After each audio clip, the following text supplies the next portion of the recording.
Hi again, everybody, and welcome to Inside Golf. I'm Harry Donahue.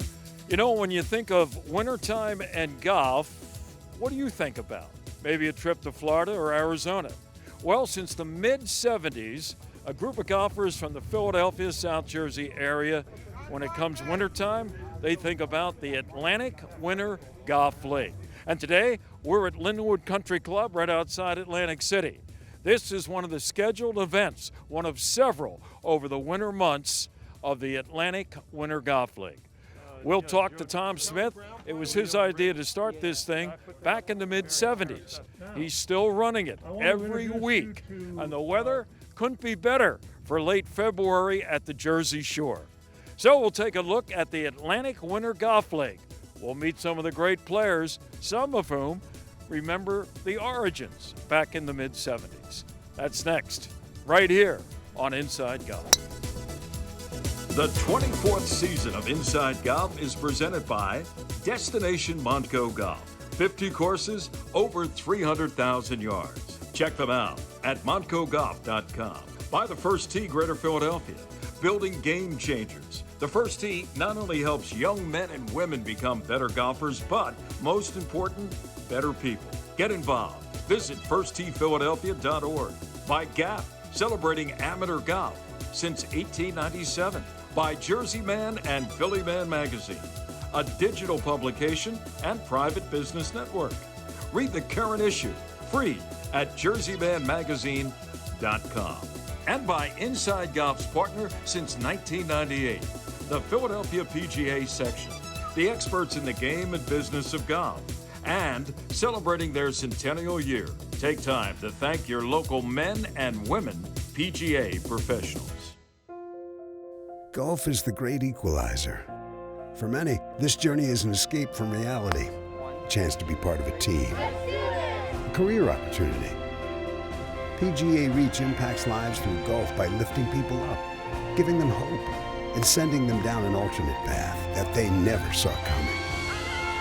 With PGA Reach Philadelphia, as in life and in golf, the most important shot you take is the next one.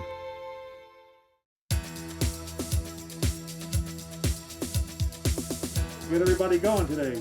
Big crowd, biggest field of the year so far today. Congratulations.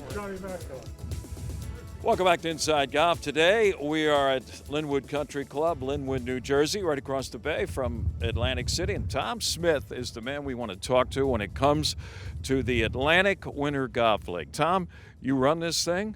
You started this thing. Tell a little bit about the history. Well, it goes back to the mid-'70s. A fellow golf professional friend of mine, Clark Lewis, and I were playing in the Caliendo Winter League in Metropolitan New York. Gas went up to 70 cents a gallon, and we panicked. We couldn't drive up that far. So I started a league in the Philly area. And it's been going strong since. Ever since. The early leagues were predominantly professionals. With the first year, where there were 40 professionals and 4 amateurs. Now it's changed where it's now 110 amateurs and about 15 professionals. And today here at Linwood, we have great weather, balmy for the Winter League, right? This is summer, winter. Right, and you have 78 golfers out there. Yes, 76. You have one woman golfer. Yes, one lady, yeah. And you have a couple pros, Yes, but we it's have. predominantly amateurs. Predominantly amateurs, and over the years it's changed to become predominantly senior amateurs. And what's at stake for these guys today and lady? Well, the entry fee, out of that comes a prize pool where they'll be playing for about 35% of the field will win a prize. First prize in each division will be probably $125 a person. There's also a skins game, and depending upon how many skins or clears, as they call them, is out, they could win $50 a man, maybe more. Some of these fellows have been teeing it up in the Winter Golf League for decades, okay? Give us an idea, the span, age-wise, what we have here today. Well, we have some young fellows here in their 20s, and they go up to a gentleman he's 81 years old.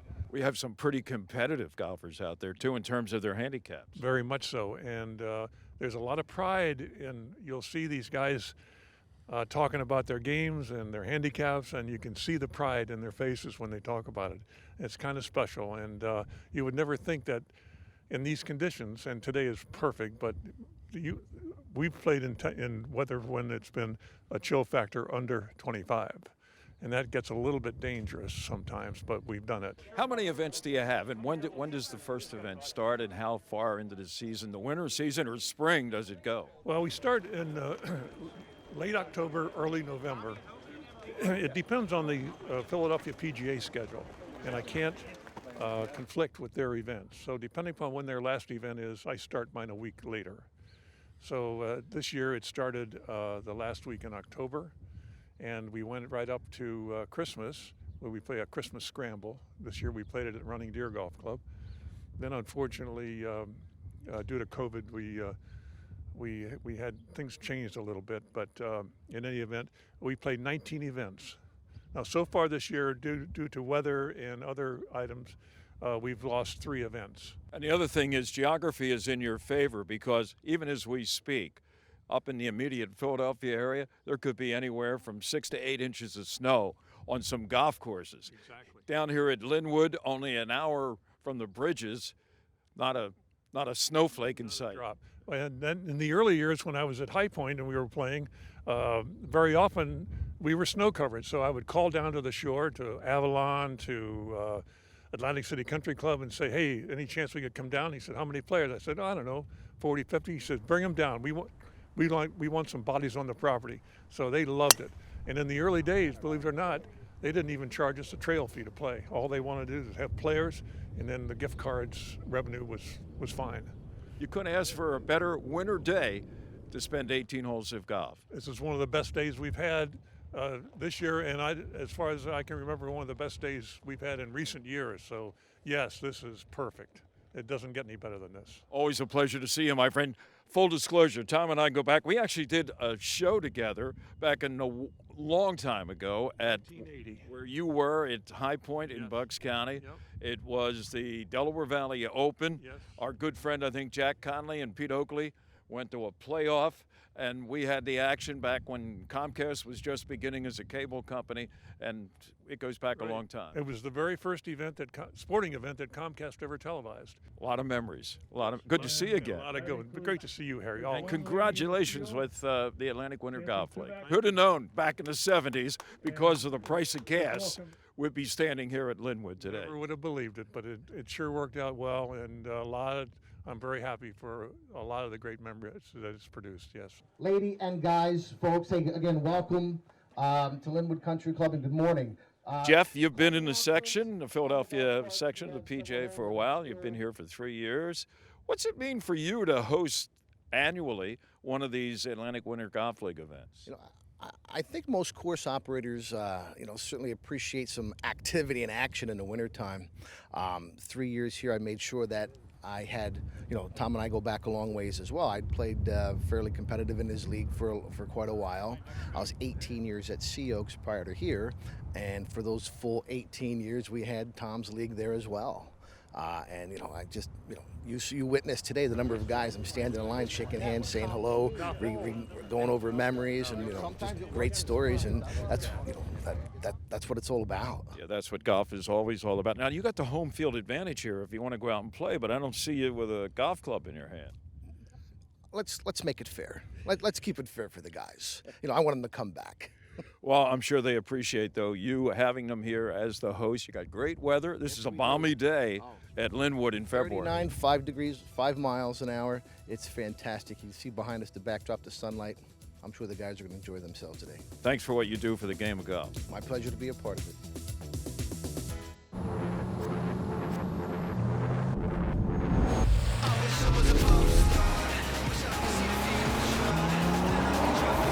With a full range of BMW X vehicles available, no matter what adventure lies around the corner, there's an X for that.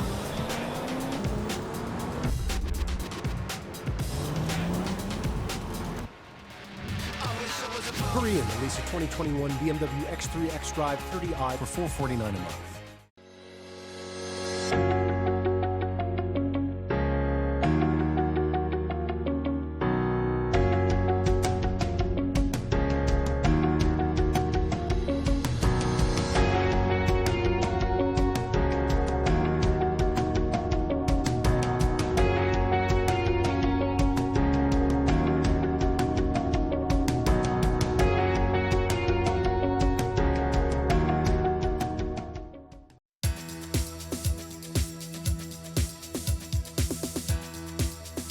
Welcome back to Inside Golf as we take a look today at the Atlantic Winter Golf League at Linwood Country Club. Naz Gagliardi, who better to look back on the history of this Winter Golf League, Naz, but you. How many years? You've been involved forever, right? I think I was involved with Tom from the first year, which I think was 1976, I believe. Long That's time going ago. back. Long That's time going ago. back. I Naz, know. but you're also a great player. What's the best handicap you ever had? I was a 3 for 10 years or so at Ben Salem. Okay, and you still play a lot of golf, mostly out of Yeah. Ben Salem? Yeah, I'm up to a 9 now. Oh boy, how do you live with yourself? We saw your tee shot, your little draw right to left action on this dog leg, perfect position. Not far. I can usually. Are you I kidding? Can usually find my ball. Oh, that's fine, and it's not usually in the far. short stuff too, I bet, right? Yeah, it's very, very playable. I don't hit it very far, but it's usually straight. What's the best part of getting together with some guys you have known for years in February down here on a day like this? I'll tell you what, I always thank Tom at the end of the year because he's supplying a service for us, for people like me, and there's a lot of us that play winter golf, and everybody enjoys it. It's a competition, even though we may not play, we're moving the ball, basically, but you're still counting every shot, and it's a competition every week, and I like to compete just like everybody else does. So thanks, Tom. He really, supplies us with a great thing with this Winter League. Well, thanks for sharing some time with us today at Linwood. Naz, go out there and make some birdies. Harry, thank you. One of the veterans of the Winter League, Joe Russo. I'm not going to ask you how old you are, Joe, but also you're one of the better golfers here. You're carrying a +2 handicap? Yes, sir. And last year, did I understand you shot a gross 62 in the Winter League Championship? Yep, at Valley Brook. Wow, it doesn't get much better than that, It does was it? just one of those days where it didn't matter how small the hole was, the ball was going in the hole from everywhere, and I just had a great putting day. Now, I said you're one of the veterans. How many years have you been involved in this? Probably since 85, 86, something like that. Okay, and how many events do you play in typically in the course of a year? I'll usually play in most of them, Really? unless the weather cancels them, but I try to play in as many as I can. Now, it's been a lot colder, I'm sure, than this is balmy compared to what you This guys is. are used to. Well, the ground's not frozen. We're used to playing in frozen ground, but I'll play golf anywhere, anytime. Doesn't matter what the temperature is. If there's guys to play, I'll play. How would you summarize in, a couple sentences what it means to get out here on a weekly basis, a couple times a month in the dead of winter and play golf? Well, you know what?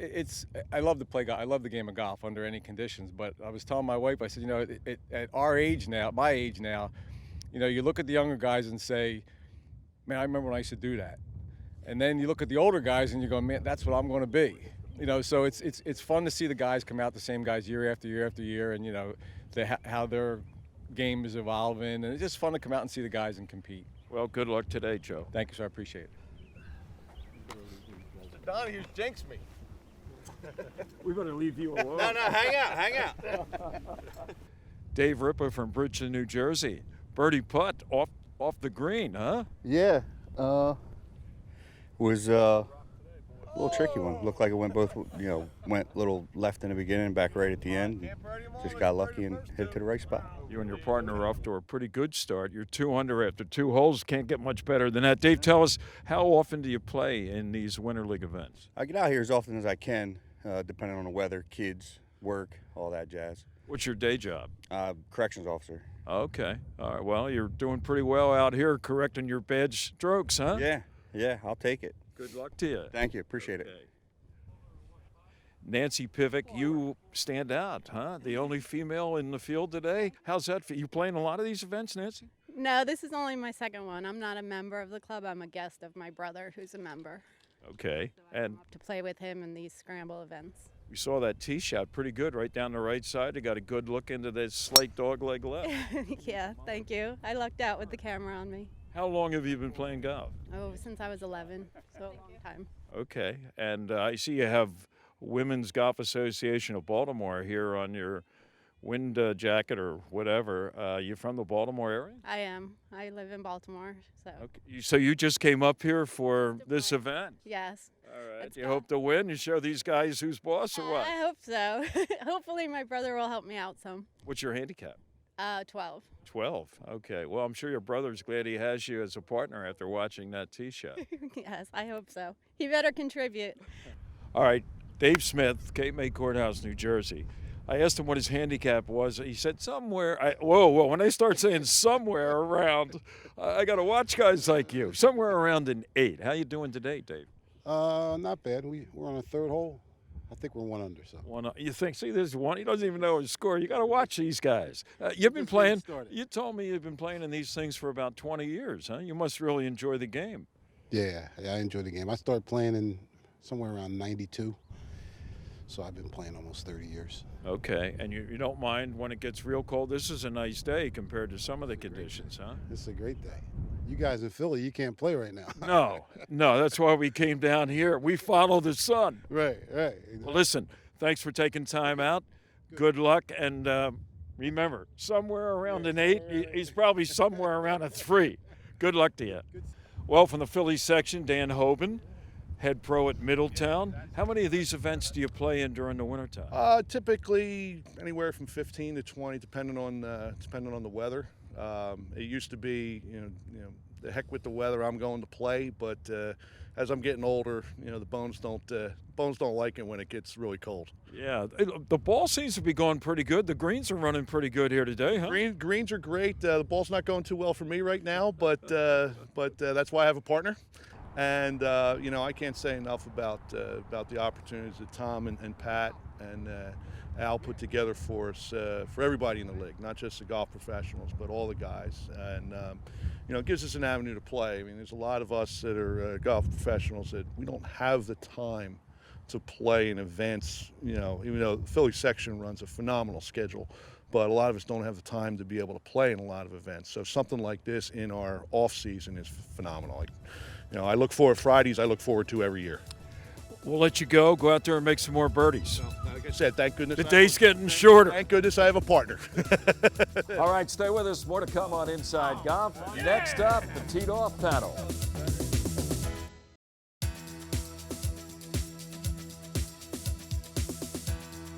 And welcome back. Inside Golf continues with our Teed Off panel. We're in the clubhouse at Lulu Country Club, Upper Dublin. Love to be back here. If you like more information on Lulu, go to their website, lulugolf.com. Speaking of Lulu, John Rusk is with us. John is, you wear a lot of hats, general manager? Is that one of them? For now, yeah. For now. Okay, general manager of Lulu. Thanks for having us and being our appreciate host you guys today, coming. John. From myphillygolf.com, he needs no introduction. He's back with us for episode number 945. But who's counting? Joe Logan and Oscar Mestry in his first year as president of the Golf Association of Philadelphia, GAP. Good to see you again, Good to Oscar. see you, Harry. All right. Recently, of course, Tiger Woods involved in a single vehicle accident in Southern California. Phil Mushnick, Joe, fellow journalist, New York Post, writes about media coverage, I guess, of sports, and always is good for an opinion or 2 or 10. And on this case, he says that the coverage of Tiger's accident, in parentheses, ignores reality in favor of reverence. And I know you had a chance to read it, but the gist of it is he thinks Tiger maybe got a little too much in the way of, how can I say this? Well, he wasn't held responsible by the media for this past incident and some other incidents on the road. Well, he certainly got the benefit of the doubt. And I think in this case, it started at the very beginning when the cop said, look, he wasn't drunk, he wasn't impaired. This appears to be an accident. And they're very quick. If something smells fishy, they'll say so pretty soon. And they didn't, which led everyone to believe, what, it's 7:15 in the morning.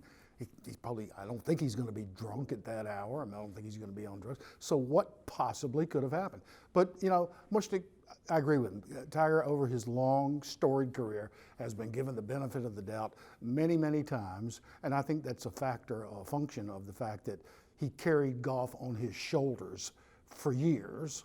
I mean, literally carried the industry, a sport, the industry on his shoulders, and people were not looking for things to rip him apart for because they saw what he was doing for the game. And I think he still benefits from that. Oscar Mushnick writes, this time, meaning with this accident, the media again portrayed Woods an innocent victim of fate. And he's saying that fate maybe doesn't have anything to do with it, that maybe this accident, like some of the other ones, should be a little more, the blame should go to Tiger, that he wasn't just a passerby in this thing. And it's lucky it was always a single vehicle incident. As someone, not a journalist by training, but just an observer and somebody who loves the game and appreciates Tiger Woods, how do you fall on this subject? Well, you know, I think it's fair to say that Tiger is not the first superstar to get the benefit of the doubt in any sport, and even in golf, to be completely fair. There's a lot more media scrutiny today than in the past, and we don't know what we don't know about past superstars because there weren't cell phone cameras and all kinds of stuff around to depict them in a less than positive way. I think that, you know, to be fair, I think the fact that no one else was injured has given him a pass, right? If someone else is injured, there's no way they could protect him. But to Joe's point, he lifted all boats in the game of golf.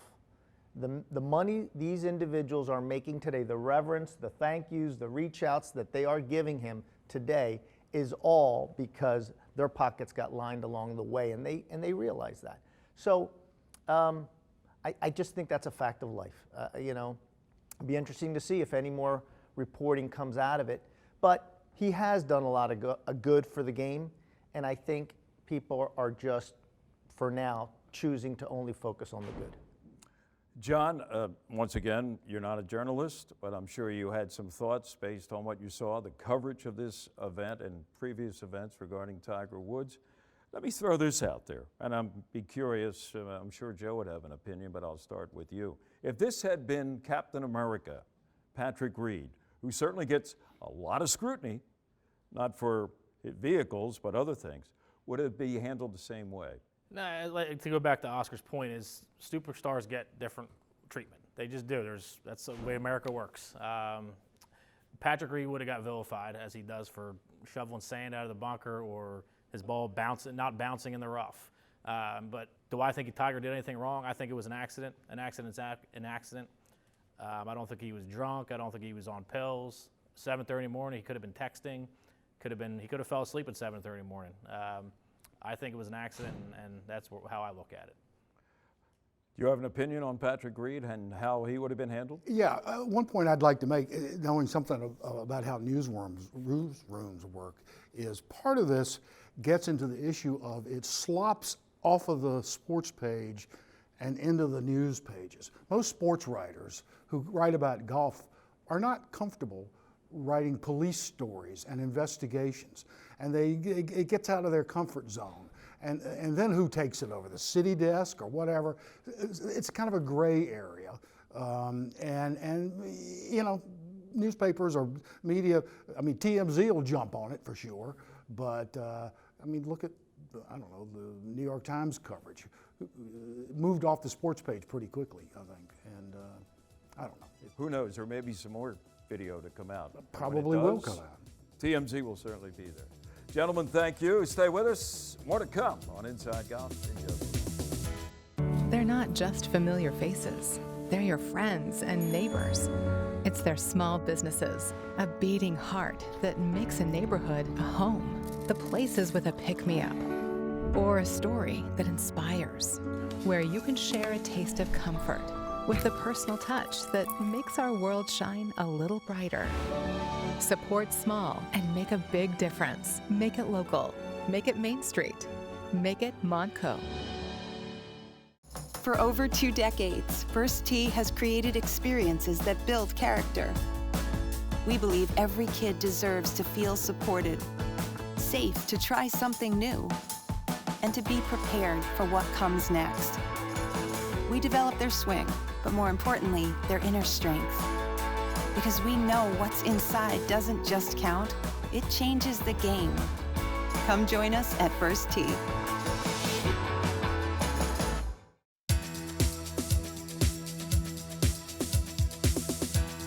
That's going to do it for this week's edition of Inside Golf. 6 decades going back to the start of the Atlantic Winter Golf League. Tom, we got a great venue here at Linwood. Doesn't get any better than this. It's the best, Harry. We saw some good shots, and particularly want to thank you and Ken and Inside Golf for being here today. And you guys are a treasure to golf in the Delaware Valley. You know, normally if we can sneak a couple days, maybe a couple weeks in Florida in the wintertime, that's great. Who needs Florida when you have the Atlantic Winter Golf League? Couldn't said it any better, Harry. It's perfect. Well, we enjoy it. The professionals, the amateurs, thanks to Tom Smith. Thanks also to our host professional here at Linwood, Jeff Bonneke. It's been a great day. Hope you enjoyed it as much as we did and the golfers. I'm Harry Donahue along with Tom Smith. Thanks for joining us, and remember, no matter how bad it's going for you out there, be it wintertime, springtime, summer, whatever, don't pick up. And we'll see you next time right here on Inside Golf.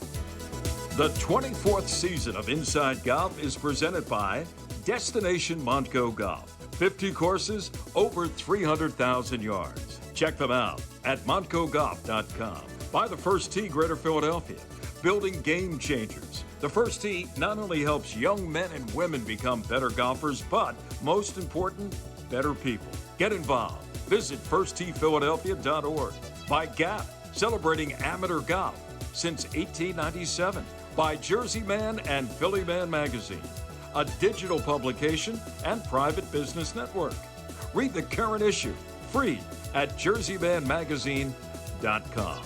And by Inside Golf's partner since 1998, the Philadelphia Pga Section, the experts in the game and business of golf, and celebrating their centennial year. Take time to thank your local men and women PGA professionals.